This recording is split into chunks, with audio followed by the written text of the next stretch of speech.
Hello दोस्तों, तो हम क्या पढ़ रहे थे भारतीय संविधान में हम भाग 3 पढ़ रहे थे। भाग 3 में क्या दिया गया, मौलिक क्या है, अधिकार है। भाग 3 में हमने क्या दिया है, मौलिक अधिकार दिए गए हैं जो क्या 12 से 35 तक है। 12 से क्या है 35 तक है। उसमें हमने कल चर्चा की थी, कंप्लीट कर ली, लेकिन थोड़ा सा एक मुद्दा उसमें रह गया था कि केवल भारतीयों को कौन कौन से जो अधिकार है वो प्रदान हैं। तो केवल भारतीयों को क्या है 15, 16, 19, 29 और 30 है जो केवल क्या भारतीयों को अधिकार प्रदान है। केवल भारत के निवासियों को प्रदान अधिकार कौन से है, 15, 16, 19, 29 और क्या 30 है। 15, 16, 19, 29 और क्या 30 है।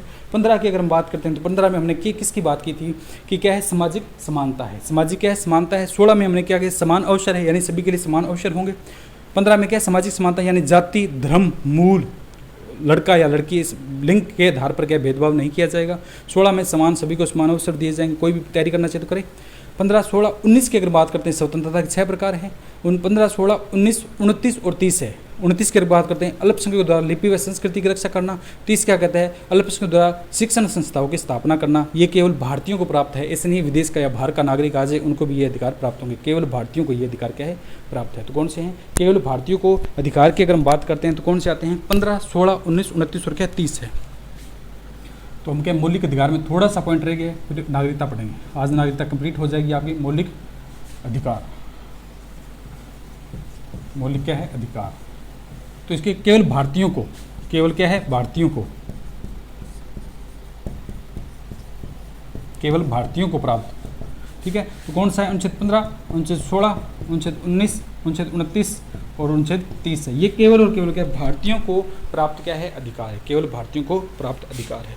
अब एक प्रश्न उठा था कि क्या संसद मौलिक अधिकारों में संशोधन कर सकती है। कोई भी व्यक्ति है, हम हैं या कोई आरटीए के माध्यम से हम सूचना का अधिकार हमें दिया गया है, हम पूछ सकते हैं कि क्या संसद मौलिक अधिकारों में संशोधन कर सकती है। तो अनुच्छेद 132 क्या कहता है, 132 के तहत हम प्रश्न कर सकते हैं, प्रश्न करते हैं कि क्या संसद मौलिक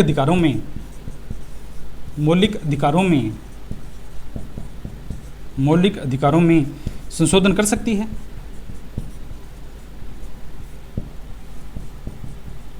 यानी जो हमें अधिकार दिए गए हैं उनमें संसद संशोधन कर सकती है क्या, ये पूछा गया था। तो इसमें क्या है, संसद जो था उसके द्वारा सुप्रीम कोर्ट ने क्या कई निर्णय दिए थे। सुप्रीम कोर्ट ने क्या इनसे संबंधित कई निर्णय दिए थे। उनमें क्या है, पहला जो मामला आया था उसमें क्या 1951 में पहला आया था शंकरी प्रसाद बनाम बिहार राज्य। एक मामला आया था जिसमें क्या कहा गया था, संसद क्या संविधान में इस मौलिक अधिकारों में संशोधन कर सकती है। तो पहला मामला कौन सा था, शंकरी प्रसाद बनाम बिहार राज्य। पहला कौन सा था, शंकरी प्रसाद बनाम बिहार राज्य।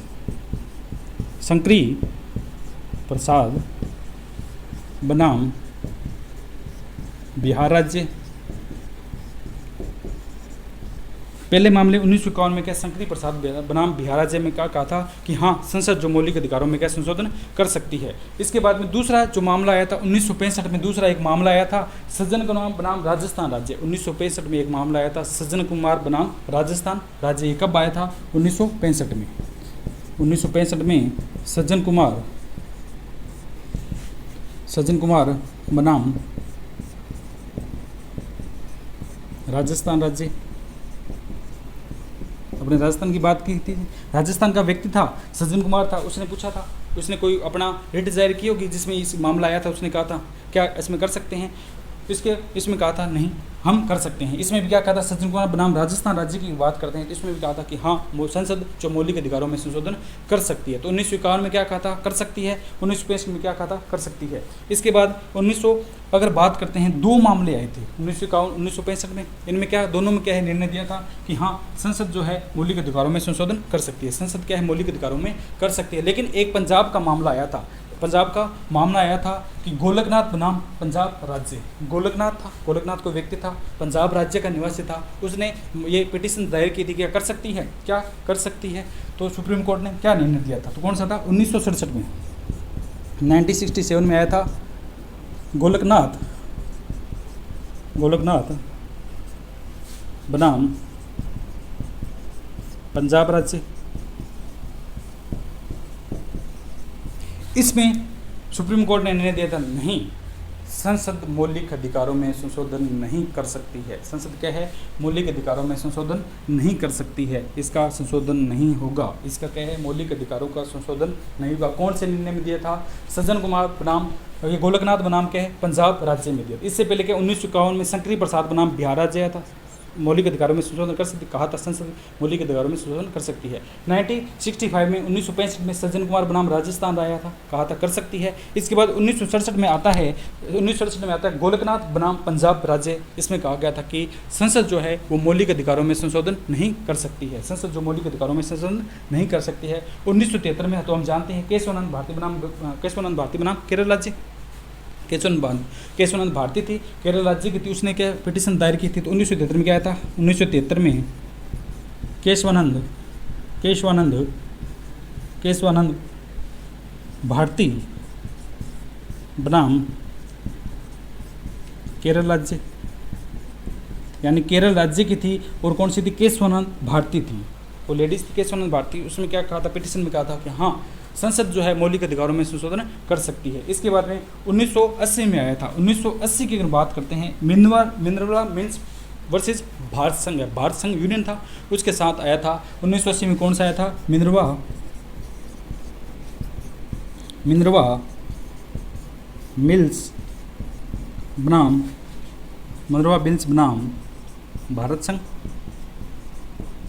इसमें क्या कहा था, हाँ संसद जो है मौलिक अधिकारों में संशोधन कर सकते हैं। तो इस प्रकार ये कुछ मामले आए थे, कुछ मामलों में कहा था कि संसद ने कहा था कि हाँ कर सकते हैं, कुछ में क्या कहा था, नहीं कर सकते हैं। लेकिन इसमें क्या कहा था कि जो केरल राज्य है इसमें क्या कहा था कि ढांचा ना बदले, ठीक है, मौलिक अधिकारों का क्या ढांचा ना बदले। और इसमें जो था 1980 में कहा था ढांचा ना बदले, लेकिन ढांचे के बारे में विस्तृत जो व्याख्या है वो उसने क्या नहीं बताया था। ये कहा था कि अगर भविष्य में कभी जरूरत पड़ी, मौलिक अधिकारों का जो ढांचा है जिस प्रकार 12 से 35 इनका विस्तृत विवरण किया गया है, अगर भविष्य में इनमें जरूरत पड़ी संशोधन करने, सुप्रीम कोर्ट ने व्याख्या देगा कि इसका ढांचा किस प्रकार है, ठीक है। तो ये मामले आए थे। तो केवल भारतीयों को प्राप्त अधिकार कौन से, 15, 16, 19, 29 और 30, ये केवल भारतीयों को प्राप्त है।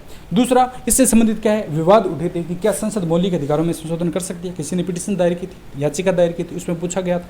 तो पहला एक निर्णय आया था 1951 में शंकरी प्रसाद बनाम बिहार राज्य। तो इसमें निर्णय दिया गया था सुप्रीम कोर्ट ने कि हाँ संसद जो है मौलिक अधिकारों में संशोधन कर सकती है। दूसरा 1965 में सज्जन कुमार बनाम राजस्थान राज्य आया था, इसमें भी कहा था हाँ कर सकती है। इसके बाद 1967 में गोलकनाथ बनाम पंजाब राज्य, यहाँ से क्वेश्चन उठा है, यहाँ से क्वेश्चन उठते हैं क्यों, क्योंकि एक में क्या कहा था नहीं ले सकते। तो गोलकनाथ बनाम पंजाब राज्य में क्या कहा था कि संसद जो है मौलिक अधिकारों में संशोधन नहीं कर सकती है, इसलिए इसमें क्या है परिवर्तन नहीं कर सकते हैं। और 1973 में केशवानंद भारती बनाम केरल राज्य आया था, इसमें कहा था कि हाँ संसद जो है मौलिक अधिकारों में संशोधन कर सकती है लेकिन ढांचा नहीं बदले। 1980 में मिनर्वा मिल्स वर्सेस भारत संघ है, भारत संघ के साथ था, यूनियन फेडरल था, इसके साथ क्या किया गया था, इसमें कहा गया था कि हाँ संशोधन तो कर सकती है लेकिन ढांचा नए बदले और ढांचे की व्याख्या की थी कि वो क्या है मौलिक अधिकारों का ढांचा किस प्रकार होगा। तो इसने कहा था, इस केस में कहा था कि अगर भविष्य में जरूरत पड़ी ढांचा क्या क्या है, तो इसमें क्या सुप्रीम कोर्ट इसमें क्या भविष्य में इसके ऊपर छानबीन करेगा और ढांचे के बारे में विस्तृत व्याख्या करेगा। सुप्रीम कोर्ट ही बताएगा कि इसका ढांचा किस प्रकार है। तो ये हमारे जो मौलिक अधिकार है इसमें 1-2 पॉइंट ये फैक्टर रहेगी थे कल, ये कंप्लीट होता है। इसके बाद हम बात करते हैं भाग 4 है। भाग क्या है, 4 है, जो कौन से नागरिकता है, जो कौन से आते हैं नागरिकता है। नागरिकता की बात की थी हमने, नागरिकता नहीं, भाग 4 में कौन से नीति नागरिकता की तो हमने 2 में बात की थी। नीति निर्देशक तत्वों की बात करते हैं। 1 से 4 संघोष के राज्य क्षेत्र, 5 से 11 नागरिकता, 12 से 35 मौलिक अधिकार, 36 से 51 आएंगे। अब कौन सा आता है, भाग 4 है, जिसमें किसका अधिकार है, नीति निर्देशक तत्व है। नीति क्या है, निर्देशक तत्व। तो हम बात कर लेते हैं नीति निर्देशक तत्वों की। भाग कौन सा आता है अपना 4, भाग 3 हमने कंप्लीट किया है। मौलिक अधिकार है, भारतीयों को कौन कौन से अधिकार प्राप्त है और इनसे संबंधित कौन कौन से जो वाद है वो उठे हैं, इनके बारे में हमने क्या चर्चा की है। अब हम बात करते हैं कि नीति निर्देशक क्या है, तत्व है। नीति क्या है, निर्देशक तत्व है। तो चलिए बात करते हैं नीति निर्देशक तत्व। नीति निर्देशक तत्व, ये भाग कौन सा है अपना, भाग क्या है 4 है। हमने क्या है, संविधान के 22 भाग है, उनमें से कौन सा भाग पढ़ रहे हैं, चौथा जो भाग है वो पढ़ रहे हैं। इसमें कौन सा है, नीति निर्देशक तत्व है। तो हमने सबसे प्रथम बात कर लेते हैं कि नीति निर्देशक तत्व हमने लिए कहाँ से। तो हमने बताया था कि नीति जो निर्देशक तत्व हमने कहाँ से लिए, आयरलैंड से लिए। आयरलैंड से हमने 3 आर लिए थे। एक तो नीति निर्देशक तत्व है, एक राष्ट्रपति का निर्वाचन संबंधी प्रावधान है वो हमने वहाँ से लिए हैं, और तीसरा क्या था, राष्ट्रपति के द्वारा राज्यसभा में जो 12 सदस्य हैं कला, साहित्य, विज्ञान और समाज के क्षेत्र में जो कि मनोनीत किए जाते हैं उनका प्रावधान हमने कहाँ से लिए, आयरलैंड से ली है। तो नीति निर्देशक तत्व आयरलैंड से लिए। 3 आर है। वो मूवी देख रहे हैं, बच्चे क्या, बच्चों ने जिद कर ली तो आर पापा आर मूवी लगी है, कहाँ पर, आयरलैंड में लगी है, तो आयरलैंड देखने के, तो आयरलैंड से हमने क्या नीति निर्देशक तत्व का प्रावधान लिया था। तो इनका विस्तृत जो व्याख्याक्रम है वो कहाँ से कहाँ तक है, 36 से 51 तक है। इसका भाग कौन सा है, भाग क्या है, 4 है। और कहाँ से कहाँ तक है, ये अनुच्छेद की अगर बात करते हैं तो 36 से 51 तक के है, ये हमारे नीति निर्देशक तत्व आ जाते हैं। 36 से 51 के आते हैं नीति निर्देशक तत्व है। इसके 52 से, इसके आगे का जो भाग है भाग 5 है, 52 से 151 आएगा, जिसमें कि केंद्र सरकार चलेगी, जिसमें क्या चलेगी, केंद्र सरकार है। तो इसके नीति निर्देशक तत्वों की अगर बात करते हैं तो इसमें पहला क्या क्या था, 36 क्या कहते हैं, राज्य व राज्य अधिकारी की परिभाषा है। राज्य यह क्या है, राज्य अधिकारी की परिभाषा है। कौन से में दी गई, 36 क्या कहते हैं, राज्य व राज्य अधिकारी की परिभाषा है। 36 क्या कहते हैं, अवाद योग्य विषय, यानी जिसमें वाद नहीं कर सकते हैं, 37 में रखेंगे, यानी अवाद योग्य विषय कौन से, 37 है। अनुच्छेद 38 क्या कहते हैं, राज्य द्वारा लोक कल्याणकारी व्यवस्था की स्थापना करना, यानी लोक कल्याणकारी, जो हमें क्या है, कई राशन कार्ड पे कोई चीज़ें दी जाती है, उनका प्रावधान कौन से में, लोक कल्याणकारी व्यवस्था की स्थापना कौन से हैं, अनुच्छेद 38 कहता है। अनुच्छेद 39 क्या कहता है, उचित वितरण व्यवस्था है। उचित क्या है, वितरण व्यवस्था। अनुच्छेद 40 क्या कहते हैं, ग्राम पंचायतें हैं, जो क्या ड्रीम ऑफ महात्मा गांधी की थी, यानी महात्मा गांधी का सपना था कि ग्राम पंचायतें बने, गाँव से लेकर शहर तक बने, लेकिन उनका उल्टा चला था, शहरों से गाँव की ओर आई है ग्राम पंचायतें। 39 है। 41 क्या कहता है, काम पाने का अधिकार है। काम पाने का अधिकार है, काम पाने का अधिकार 41 में मनरेगा थी, 2 अक्टूबर को चलाएगी। 2 अक्टूबर 2006 को जो क्या है नरेगा की शुरुआत की गई थी, और 2009 में इसका नाम महानरेगा कर दिया गया था। 2 अक्टूबर में नरेगा का नाम क्या, नेशनल रूरल एग्रीमेंट एक्ट था, जिसे महानरेगा कर दिया था। महात्मा गांधी राष्ट्रीय एम्प्लॉयमेंट एग्रीमेंट एक्ट कर दिया गया था। 2009 में महात्मा गांधी की 144वें जन्मदिवस पर यह किया गया था। 144वीं पुण्यतिथि उनके क्या किया गया था नरेगा का। तो ये कौन सा आता है, 39 क्या कहता है। 41 की हमने बात की, यानी काम पाने का अधिकार है, मनरेगा की बात करता है। 42 क्या कहता है, प्रसूति योजना और मातृत्व संरक्षण की रक्षा करने, यानी किसी का बच्चा हुआ है तो उसके लिए उसको राज्य के द्वारा कौन कौन से प्रावधान, जैसे 2100 रुपये 2500 रुपये जो मिलते हैं महिलाओं को प्रसव जब होता है, तो उससे संबंधित प्रावधान अनुच्छेद 42 में दिए गए हैं। अनुच्छेद 43 क्या कहता है, न्यूनतम मजदूरी का, राज्य द्वारा न्यूनतम मजदूरी का क्या प्रबंध करना, यानी राज्य जो है वो किसी व्यक्ति को अगर कार्य नहीं मिला तो उसका न्यूनतम मजदूरी का प्रबंध करेगा, यानी न्यूनतम उसको मजदूरी का प्रावधान करेगा। अनुच्छेद क्या 43 है। अनुच्छेद 44 क्या कहता है, समान नागरिक संहिता, यानी सभी व्यक्तियों को नागरिक संहिता समान दी जाएगी। अनुच्छेद 42 क्या कहता है, अनिवार्य शिक्षा है। अनुच्छेद 45 क्या कहते हैं, अनिवार्य शिक्षा है। अनिवार्य शिक्षा की हमने बात की। तो 46 की बात करते हैं, राज्य द्वारा 80 एसटी के लिए अर्थ का प्रबंधन करना है। 40 क्या कहता है, राज्य द्वारा 80 और एसटी जो जातियां हैं उनके लिए अर्थ का प्रबंधन करना है। 47 क्या कहता है, राज्य द्वारा लोक स्वास्थ्य की रक्षा करना, यानी भारत में मद्यपान से निषेध की बात हमने की थी। 1505 में कौन सा था, फ्रांसिस डी अल्मेडा भारत पहुंचता है और भारत में तंबाकू का पौधा लेकर आता है, और भारत में नीले पानी की नीति 1505 से स्टार्ट हुई थी। उसी समय जो तंबाकू का पौधा आया था उस पर क्या रोक कब लगाई गई थी, कौन से आर्टिकल के तहत क्या रोक लगाई गई थी। तो अनुच्छेद क्या है 47 क्या कहता है, भारत में क्या है, मद्यपान निषेध है। अनुच्छेद 48 क्या कहता है, राज्य द्वारा क्या है, पशुपालन और क्या है, पशुपालन डेयरी विकास के, पशुपालन व कृषि के लिए क्या है, वैज्ञानिक प्रयास करना। अनुच्छेद 48 क्या कहता है, पशुपालन और क्या है, वैज्ञानिक प्रयास करना। कौन से में दिया गया है, अगर हम बात करते हैं 48 में ये बात कहता है कि इनके लिए क्या वैज्ञानिक प्रयास करना है। 49 क्या आता है, राष्ट्रीय स्मारकों की रक्षा करना, जो राष्ट्रीय स्मारक हमारे लिए जो बनाए गए हैं उनकी रक्षा करेंगे। उनसे जो 50 क्या कहता है कि जो कार्यपालिका है, और कार्यपालिका और न्यायपालिका का प्रतिकरण, यानी कार्यपालिका अपना अलग कार्य करेगी, न्यायपालिका अपना अलग कार्य करेगी, दोनों एक दूसरे के हस्तक्षेप नहीं देगी। लेकिन अभी दो या 4 दिन पहले क्या लोकसभा में एक क्या है, लोकसभा में क्या है, बीजेपी के द्वारा एक लाया गया है, एक विधेयक लाया गया है, जिसमें यह प्रावधान किया गया है कि अगर हम न्यायपालिका की अगर स्रोत बात करेंगे कि न्यायपालिका, वर्तमान में न्यायपालिका सुप्रीम कोर्ट का जो मुख्य न्यायाधीश होता है और संबंधित दो न्यायाधीश होते हैं, उनके द्वारा जो न्यायाधीश अगले न्यायाधीश की प्रक्रिया में क्या है, बहुमत दिखाया जाता है। लेकिन अब ये विधेयक ला रहे हैं बीजेपी के द्वारा, विधेयक संसद में पेश किया गया है। इसमें कहा गया है कि आने वाले टाइम में जब भी न्यायपालिका का मुख्य न्यायाधीश और निर्वाचन अधिकारी है, किसी भी क्षेत्र का निर्वाचन जो अधिकारी है वो चुना जाएगा, यानी मुख्य निर्वाचन अधिकारी है, उसकी अगर होगी, उसकी नियुक्ति होगी, तो वो क्या है, कार्यपालिका उसमें क्या है, बहुमत का कार्य करेगी, यानी कार्यपालिका को अपने अधीन में रह रहे हैं। ये कौन सी आती है, अगर हम बात करते हैं कार्यपालिका जो है, यानी बहुमत की जो बात करते हैं, ये देखते हैं हमने अपने कौन सी आती है। अगर बात निर्वाचन आयोग है, निर्वाचन आयोग का एक स्वतंत्र व्यवस्था है, तो ये क्या है, जो बीजेपी वाले हैं इसको अपने अधीन में लेने के लिए क्या है, एक विधेयक लेकर आए। अगर ये अधीन में आ गई तो क्या चुनाव तो इन्हीं के आधार पर होंगे, जो जिस प्रकार ये निर्वाचन आयोग को कहेंगे उसी प्रकार के चुनाव संपन्न करवाए जाएंगे। लेकिन ऐसा नहीं कहा गया, किसी भी देश में अगर कहा गया चुनाव प्रणाली और जो सुप्रीम कोर्ट है न्यायपालिका को, उनको क्या अलग स्वतंत्र रखने का अधिकार है। लेकिन अपने देश में क्या है, चेंज कर रहे हैं, इनका प्रावधान क्या चेंज करें। और अनुच्छेद अगर 49 तक, ये 50 में है, अनुच्छेद 51 की अगर हम बात करते हैं शांतिपूर्ण विदेश नीति है, यानी हम दूसरे देशों के साथ क्या शांतिपूर्ण सभा करेंगे,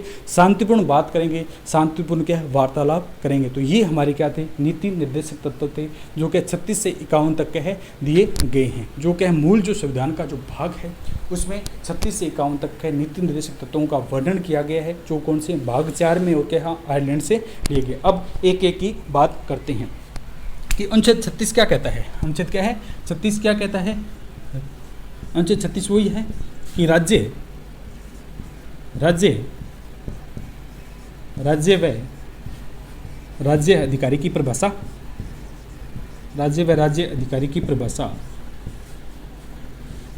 अधिकारी की परिभाषा, यानी कौन सा राज्य होगा, किस प्रकार की उसकी सीमाएं होगी और वहाँ पर कौन कौन से प्रकार के क्या है अधिकारी बैठेंगे। वो वहाँ पर 12 में कहता था मौलिक अधिकारों में, यहाँ पर नीति निर्देशक तत्व में क्या 36 में ये बात कह रहा है कि राज्य और उससे संबंधित राज्य जो अधिकारी है उसके क्या प्रावधान कौन से में, अनुच्छेद क्या है 36 है। अनुच्छेद कौन सा है 36 है। 37 की अगर हम बात करते हैं अवाद योग्य विषय, यानी जिन पर विवाद नहीं किया जा सकता।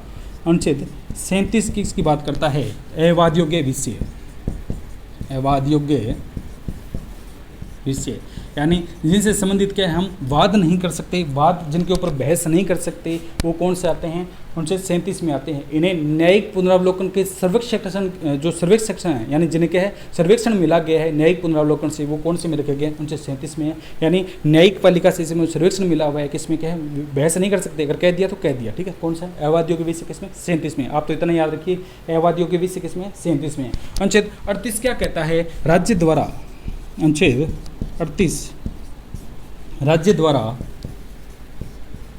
द्वारा लोक कल्याणकारी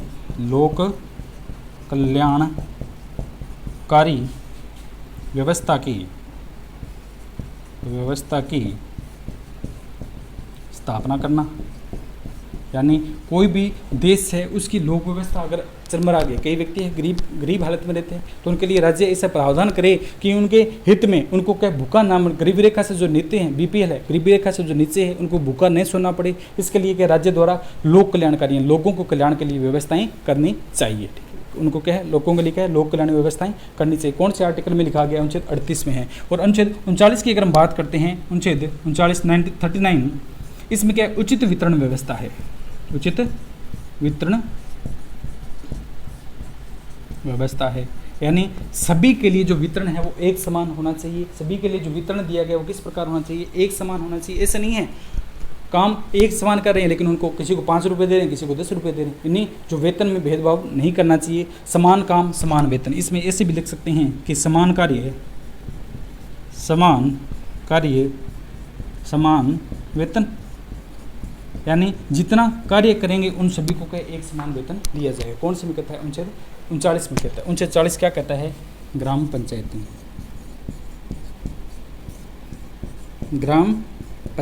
हैं।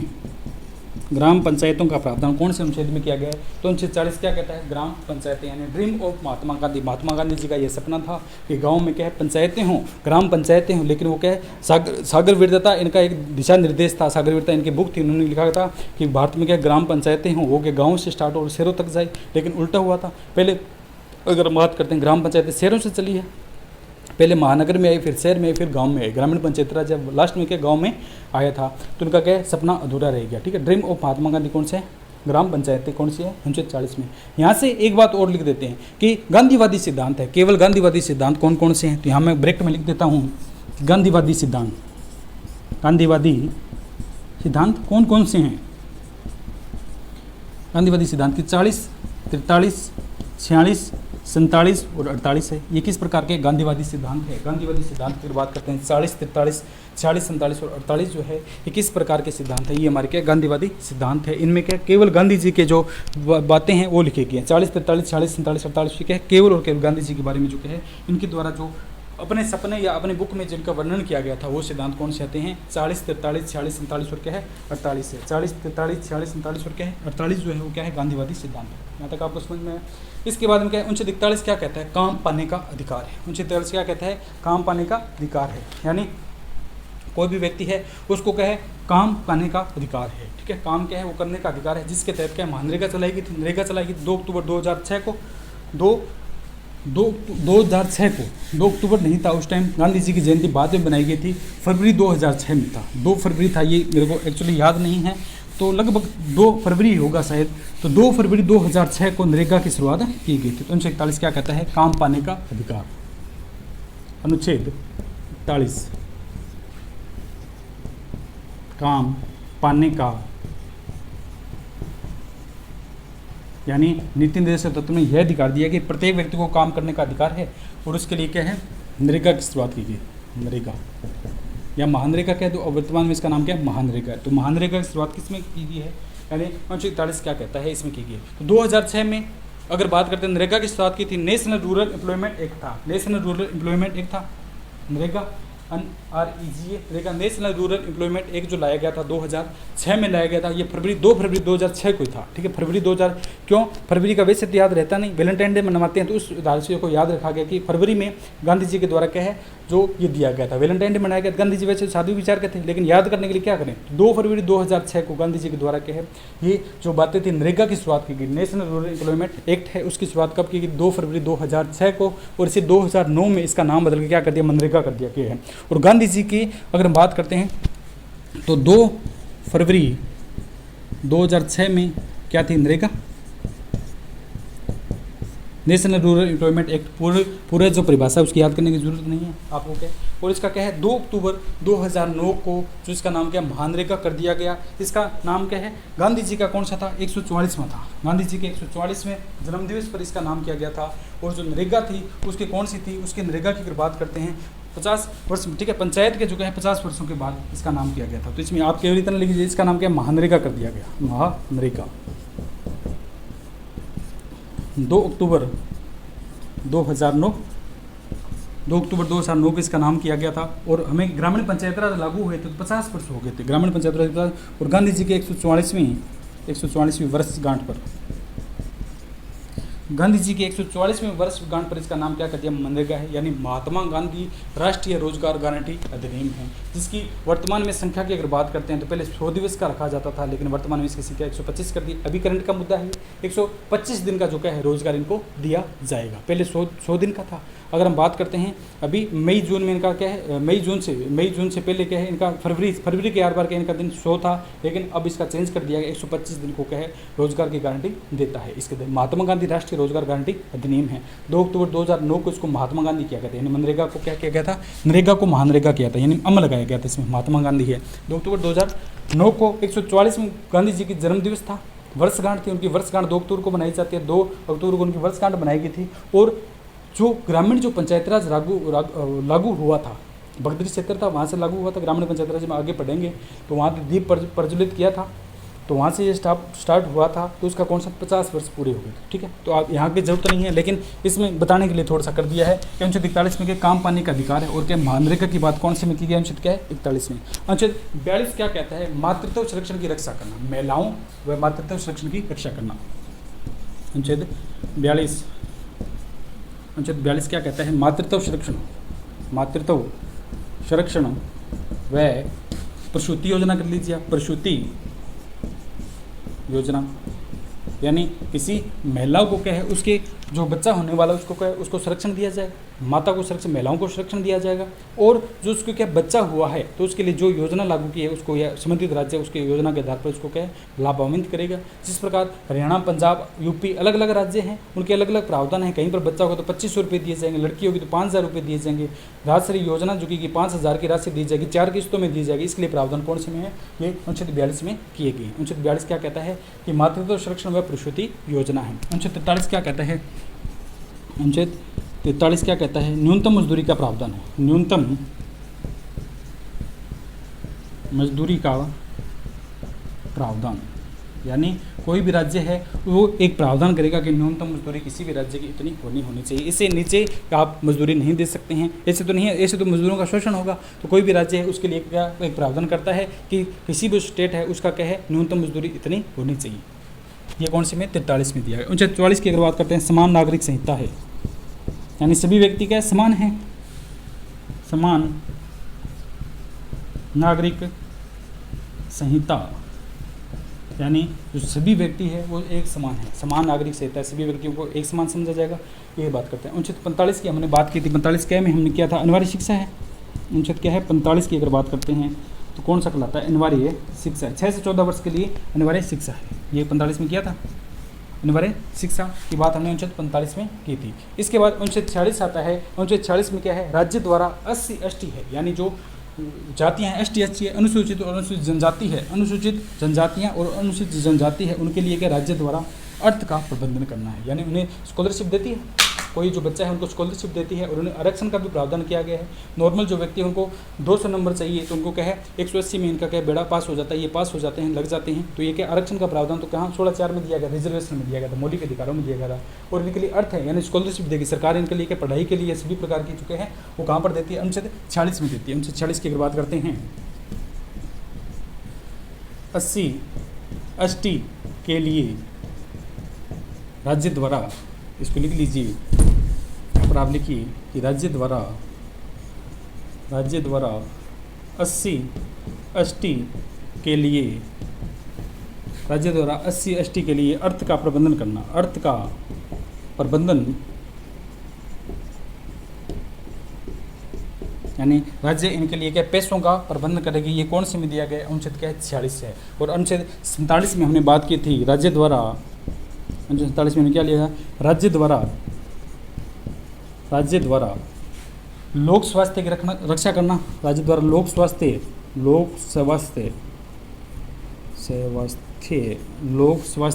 की रक्षा करना, वह मद्यपान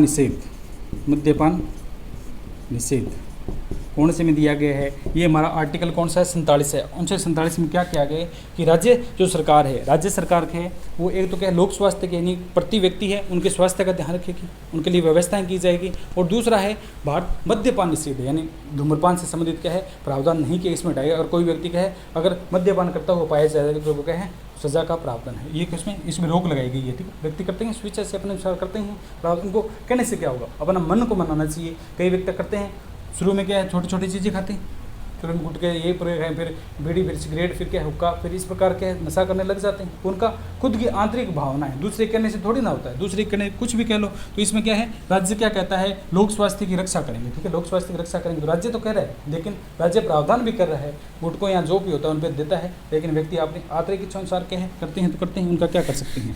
तो ये क्या है अनुच्छेद 47 में लिखा गया है कि राज्य द्वारा लोक स्वास्थ्य की रक्षा करना और मद्यपान निषेध है। इसके बाद में अनुच्छेद 48 हमारा क्या कहता है, अनुच्छेद 48 क्या कहता है कि राज्य द्वारा पशुपालन व कृषि के लिए वैज्ञानिक प्रयास है, यानी राज्य द्वारा पशुपालन व कृषि के लिए वैज्ञानिक प्रयास है। राज्य द्वारा पशुपालन व कृषि के लिए क्या है वैज्ञानिक प्रयास है, वो कौन से अनुच्छेद 48 में दिया गया है, यानी राज्य क्या है वैज्ञानिक प्रयास करेगा। ठीक है, जिस प्रकार पशुओं में है, पशुओं में क्या वैज्ञानिक करेगा, नई नई तकनीक लाता है, कृषि में भी क्या नई नई तकनीक लाता है। जिसे आपने सुना होगा, हम तो क्या राजस्थान में रहते हैं, लेकिन आपने हरियाणा का एक व्यक्ति है, उनके हरियाणा के एक व्यक्ति के नाम से सुना होगा, मुकेश घोड़ला है। मुकेश घोड़ला नाम के एक व्यक्ति हैं जिनको क्या हरियाणा की जो यूनिवर्सिटी है, हिसार जो यूनिवर्सिटी, उनके द्वारा सम्मानित किया गया है, क्योंकि ये क्या कृषि के क्षेत्र में बहुत अग्रणी है, इसलिए इनको क्या स्टेज पर बुलाकर जो कृषि मंत्री है उनके द्वारा इनको सम्मानित किया गया था। इनको क्या ये क्या है नई प्रकार के तकनीक लाते रहते हैं, इनके वैज्ञानिक प्रयास करते हैं। ये जो किसान इस प्रकार के हैं, ये अपने जो कृषि पद्धति में है नई नई तकनीक लागू करते हैं, समय के अनुसार परिवर्तित होते रहते हैं। इनके बाग भी है, अन्य प्रकार की क्या वस्तु भी इन्होंने लगा रखी है, सब्जियां हैं, बागान है, कई प्रकार की ये चीज़ें करते हैं। जो कुक्कुट फार्म है इनका, उसमें भी प्रावधान किया गया है। तो जो पीछे क्या है इनको सम्मानित किया गया था राज्य सरकार, हरियाणा की जो राज्य सरकार है उन्होंने क्या इनको सम्मानित किया था कि आप क्या है वैज्ञानिक प्रयास, वैज्ञानिक पद्धति के आधार पर क्या आप ऐसा करें, और उनको क्या है और भी तकनीक बताई थी कि आप इस प्रकार से क्या इसमें आप क्या है प्रोग्रेस कर सकते हैं। तो ये उन्हीं पर लगे हुए हैं और लगातार कंटिन्यू क्या है अपनी जो बातें हैं वो क्या है लागू कर रहे हैं। तो ये क्या है राज्य द्वारा पशुपालन व कृषि के लिए वैज्ञानिक प्रयास है, यानी वैज्ञानिकता को प्रमुखता के आधार पर जो कृषि है और पशुपालन है उसको क्या ऊपर की ओर ले जाएंगे। ठीक है, ये करंट का मुद्दा था, ये क्या करंट का, उनको काफ़ी क्वेश्चन आए थे इनके, उनके बारे में क्वेश्चन भी आए थे। राणा जी की बात करें, राणा जी के उनके बारे में क्वेश्चन भी बने हैं कि वह कौन व्यक्ति थे जिन्हें राजस्थान जो हरियाणा की सरकार है, हरियाणा के कृषि वैज्ञानिक जो है उनके द्वारा क्या है सम्मानित किया गया है, वहाँ के रहने वाले हैं। तो हरियाणा के वो सिरसा डिस्ट्रिक्ट के हैं, वहाँ रहने वाले हैं। तो ये पूछ लिया जाता है, या तो आपसे क्या हरियाणा का अगर आप तैयारी कर रहे हो तो वहाँ से या तो क्या सिरसा डिस्ट्रिक्ट पूछेगा कहाँ के निवासी हैं, अगर दूसरा वो पूछेगा तो कौन से व्यक्ति हैं और किस क्षेत्र में उनको दिया गया, तो उनको क्या कृषि के लिए वैज्ञानिक प्रयास के क्षेत्र में क्या है ये जो सम्मानित है सम्मान है वो किया गया है हरियाणा सरकार के द्वारा। इस प्रकार के राज्य द्वारा पशुपालन व कृषि के लिए वैज्ञानिक प्रयास किए जा कौन से अनुच्छेद में 48 अनुच्छेद के अनुसार क्या है उनको ये जो वैज्ञानिक ये जो है वो दिया गया था, ये सम्मान है वो हरियाणा सरकार द्वारा दिया गया। अनुच्छेद 39 की अगर बात करते हैं, राष्ट्रीय स्मारकों की रक्षा करना है। अनुच्छेद 49 क्या कहता है, राष्ट्रीय स्मारकों द्वारा राष्ट्रीय स्मारकों की रक्षा करना,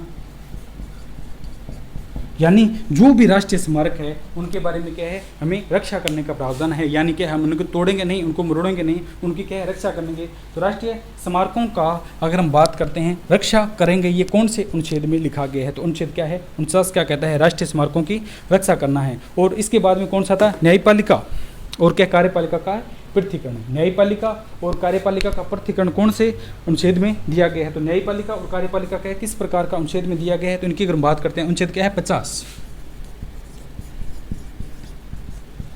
न्यायपालिका व कार्यपालिका का पृथक्करण। 51 क्या कहता है, अनुच्छेद 51 क्या कहता है,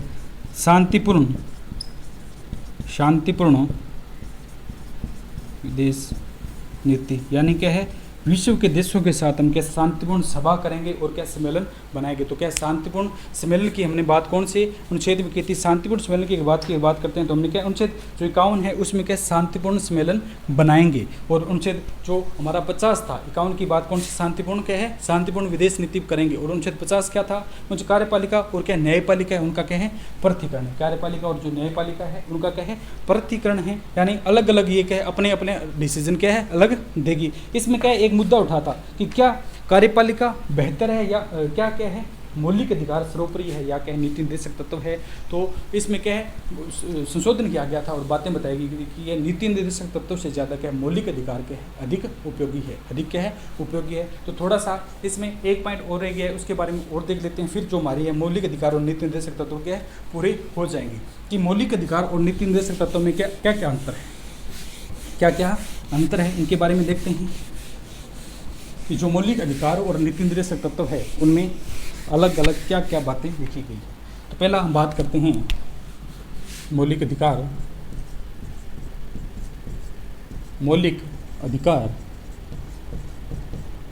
और इधर हम लिखते हैं नीति निर्देशक तत्व, नीति के निर्देशक तत्व,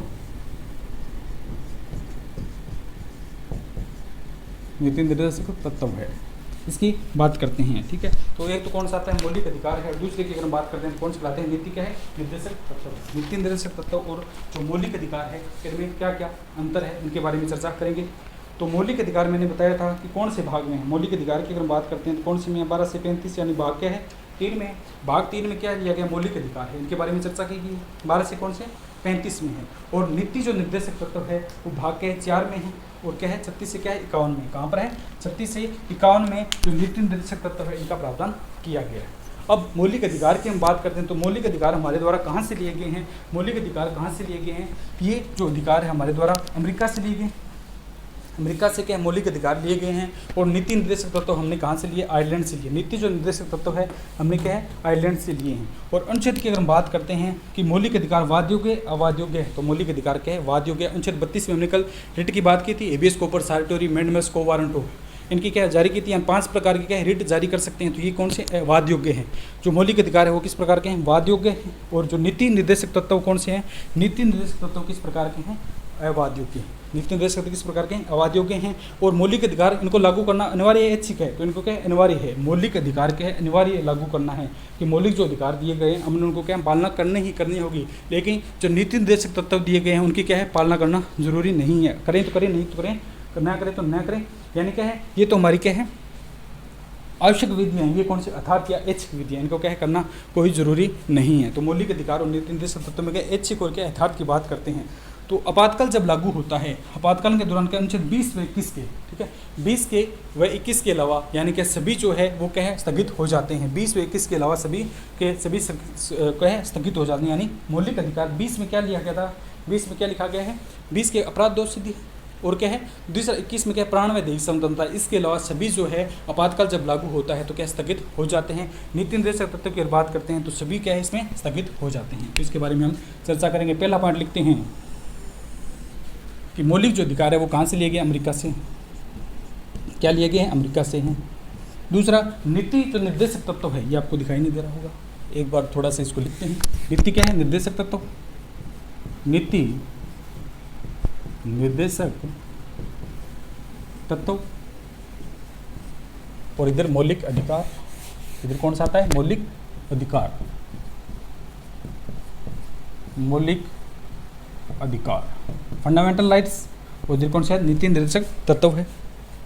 इसकी अगर हम बात करते हैं, ये तो अमेरिका से लिए हैं, ये कहाँ से लिए हैं, आयरलैंड से लिए हैं। ये अपने कहाँ से लिए, आयरलैंड से। दूसरा, ये भाग कौन से में है, भाग की अगर बात करते हैं तो 3 में है, बताया है आपको सभी। दूसरा, इसमें ये भाग कौन से में है, ये भाग 4 में है। भाग कौन सा है, 4 है। इसकी अगर हम बात करते हैं तो अनुच्छेद कहाँ से हैं, अनुच्छेद की अगर बात करते हैं तो 12 से लेकर 35 तक इनके अनुच्छेदों का प्रावधान किया गया। और इनकी अगर बात करते हैं तो अनुच्छेद क्या है, 36 से 51 तक है। इसको लिख लो आप, अनुच्छेद 36 से 51 तक इनका प्रावधान किया गया है, आयरलैंड से लिए गए हैं। इनका चौथा पॉइंट है, ये किस प्रकार के हैं, वाद योग्य हैं, वाद योग्य हैं। कल ही आपको कराया था कि अनुच्छेद जो 32 है उसमें पिटीशन जारी कर सकते हैं, यानी उसमें क्या है, हम क्या रिट जारी कर सकते हैं कि हमें क्या है, न्यायालय का हम ड्यूटी पर पाबंद नहीं हो रहे हैं, हम ड्यूटी नहीं जा रहे हैं, तो आदेश देंगे। हमने अपनी जगह पर दूसरों को छुट्टी पर भेज दिया है तो इससे पूछेगा। तो हमने की थी हेबियस कॉर्पस साइटी, और ये मैंडमस को वारंटो है, और प्रोहिबिशन है, प्रतिबंध है, उत्प्रेक्ष बंदी प्रत्यक्षीकरण है, उत्प्रेक्षण है, प्रतिबंध है, ठीक है। इनके बारे में हमने कल चर्चा की थी, न्यायालय से कौन जाएगा, ठीक, इसके बारे में हमने कल देखा था। ये कौन से वाद योग्य है। इनकी अगर बात करते हैं, अनुच्छेद 37 में हमने पढ़ा था किस प्रकार के, अवाद योग्य है, यानी इसमें विवाद नहीं कर सकते, अवाद योग्य हैं। ये क्या है, अनिवार्य है, राज्य को अनिवार्य लागू करना है, यानी अनिवार्य है, अनिवार्य है। मौलिक अधिकार में 26/1950 को क्या अनिवार्य कर दिया, मौलिक अधिकार में दिए गए थे तो उसमें अनिवार्य किया। ये क्या ऐच्छिक है, कोई अगर प्रावधान करे तो इनका कर सकता है, नहीं तो नहीं करे। ऐसे थोड़ी है कि आपको मद्यपान निषेध का कहा गया है तो आप दारू नहीं पिएंगे, आप सिगरेट नहीं पिएंगे, ऐसे थोड़ी ना है। तो ये क्या ऐच्छिक है, अपनी इच्छा अनुसार है। तो ये किस प्रकार के अनिवार्य, इनको लागू करना है। जैसे कहीं पर सरकार ने क्या कह दिया कि अगर बात करते हैं अनुच्छेद 12 से 35 तक हमने किया था, 12 से 35 की अगर बात करते हैं, कौन सा सामाजिक समानता है, सामाजिक समानता में जाति धर्म, कोई विवाद करके देख लो किसी के साथ तो क्या तुरंत आएंगे, पुलिस वाले उठाकर ले जाएंगे। अगर इनकी अवमानना की तो तुरंत आपके ऊपर कार्रवाई होगी। इनमें ऐसा कोई नहीं है, अगर करना चाहिए तो करें, नहीं करना चाहिए तो ना करें। ये कौन से अनिवार्य है, ये कौन से ऐच्छिक है। इसमें क्या है, आपातकाल में, आपातकाल जब लागू होता है में अनुच्छेद 20 व 21 के अलावा सभी स्थगित हो जाते हैं। इसमें क्या है, सारे स्थगित हो जाएंगे, सभी स्थगित हो जाएंगे, हो जाते हैं। यानी नीति जो निर्देशक तत्व है, जब आपातकाल लागू होता है, पढ़ेंगे 352, 56, 60 है, वित्तीय आपातकाल कौन सा है, धन आपातकाल कौन सा है, आकस्मिक जो अपने देश के सशस्त्र विद्रोह के कारण कौन सा आपातकाल, उनमें बात करेंगे। जो राष्ट्रपति में अब चलेंगे, इसका जो 5वां भाग है वो राष्ट्रपति चलेगा, तो इसके बारे में चर्चा करेंगे कि जब आपातकाल लागू हो जाता है तो उसमें कौन कौन से जो मौलिक अधिकार है स्थगित नहीं होते हैं। 20 व 21 नहीं होते हैं, बाकी सारे जो मौलिक अधिकार है वो स्थगित हो जाते हैं। और नीति निर्देशक तत्वों की बात करते हैं तो नीति जो निर्देशक तत्व है वो सारे क्या स्थगित हो जाते हैं। इस प्रकार इन दोनों में क्या था, डिफरेंस देखने को मिला। तो मौलिक अधिकार और नीति निर्देशक तत्व, इनमें मुख्य यही बातें थी, मुख्य में यही था। तो इनकी एक बात इसमें और आ जाता है कि इसमें क्या है, ये किसके प्रतीकात्मक है, कौन सी चीज़ें इसमें आती है। तो राजनीतिक जो प्रतिक्रिया उसके हैं, ये सामाजिक और आर्थिक है, यानी लोक कल्याण की बात करता है, समाज की बात करता है। ये केवल राजनीतिक प्रक्रिया के लिए प्रतीकात्मक है। तो प्रश्न पूछा जाता है मौलिक अधिकार किसके प्रतीकात्मक है, राजनीतिक प्रक्रिया के प्रतीकात्मक है। यानी क्या राजनीतिक लोकतंत्र, क्या राजनीतिक में क्या है प्रणाली, अपनी कोई लोकतांत्रिक प्रणाली है। तो राजनीतिक लोकतांत्रिक संस्थापक कौन से हैं, यानी इसमें लिख लेते हैं, यहाँ पे एक और लिख लो, यहाँ पे इसमें 7वां आ जाएगा, राजनीतिक लोकतंत्र के संस्थापक। यानी राजनीतिक लोकतंत्र है उसमें क्या संस्थापक का कार्य कौन से करते हैं, हमारे क्या मौलिक जो अधिकार है वो करते हैं, जबकि सामाजिक और आर्थिक संस्थापक की बात कौन से करते हैं, समाज और अर्थ की अगर हम बात करते हैं उसके कौन से करते हैं, सामाजिक और आर्थिक लोकतंत्र के संस्थापक की अगर हम बात करते हैं तो कौन से आते हैं, नीति निर्देशक तत्व। ये 7वां पॉइंट है, सामाजिक व आर्थिक लोकतंत्र के संस्थापक है। ये किस प्रकार के हैं, राजनीतिक लोकतंत्र के संस्थापक है, और ये किस प्रकार के हैं, सामाजिक व आर्थिक लोकतंत्र। यानी हमने देखा था लोक कल्याणकारी व्यवस्था करना, अर्थ का प्रबंधन करना, समाज के लिए अर्थ के लिए है, समाज के लिए क्या अर्थ का प्रावधान कौन से मध्य, इनमें ये क्या राजनीतिक मध्य है, इसमें क्या राजनीतिक लोकतंत्र के मौलिक अधिकार है, राजनेताओं के लोकतंत्र के अधिकार के बारे में ही आते हैं। तो ये क्या मौलिक अधिकार और जो नीति निर्देशक तत्व थे उनमें क्या मुख्य क्या था, डिफरेंस थे। इस प्रकार हमने क्या है भाग 3 और भाग 4 को पूरा कर लिया है। कल हम भाग 5 की चर्चा करेंगे, जो कौन सा आता है, अगर 51 तक हमने पढ़ लिया, इसके बाद में कौन सा आता है 52 से 151 आएगा। इसमें कौन सा आता है 52 से क्या आता है 151 आएगा। उसमें हम क्या पढ़ेंगे, 52 से स्टार्ट हो जाता है राष्ट्रपति। भारत का सर्वोच्च आदर सम्माननीय व्यक्ति कौन सा होते हैं, राष्ट्रपति है। वो कल से स्टार्ट करेंगे और उनके बारे में क्या बातें पढ़ेंगे, क्या क्या चीज़ें, कौन सा शपथ लेता है, कौन सा अधिकार है, कौन सी उनकी योग्यताएं हैं और उनका क्या पुनर्भार कब किया जाता है, कौन से ऐसे व्यक्ति थे जिनको अलग अलग बातों को लेकर विवाद में उलझने का क्या पॉकेट वेटो किसने दिखा था, जेब निषेधागार किसके द्वारा रखा गया था, मनी लॉन्ड्रिंग के केस में कौन से जो संसद में बहस के दौरान क्या है प्रताड़ित किए गए थे। इस प्रकार के है जो राष्ट्रपति है वो 52 से 151 यानी केंद्र सरकार चलेगी, इसमें 52 से लेकर के हम 61-62 तक क्या पढ़ेंगे, राष्ट्रपति पढ़ेंगे। इसके बाद उपराष्ट्रपति आएंगे, तो इनको व्यवस्थित तरीके से पढ़ते जाएंगे। हमें पता है, एक बार थोड़ा सा बता देता हूँ कि हमें पता है कि संसद है तो भारत की क्या संसद है, इसमें 3 होते हैं, 3 व्यक्तियों से मिलकर के संसद बनती है। एक तो इसमें होता है लोकसभा है, एक इसमें होता है राज्यसभा है और एक क्या होता है राष्ट्रपति है। ये क्या होता है, राष्ट्रपति होता है। जब ये तीनों संयुक्त रूप से मिलते हैं तो भारत की संसद का क्या है निर्माण होता है। संसद के 3 अंग है, संसद के कितने अंग है, 3 अंग है, राष्ट्रपति, लोकसभा और क्या है राज्यसभा है। तो इनके बारे में हम क्या राष्ट्रपति है उनके बारे में चर्चा करेंगे। ठीक है, आज के लिए इतना ही, बाकी जो है अगला भाग कल पढ़ेंगे। भाग कौन सा है, 5 है। ओके दोस्तों, थैंक यू।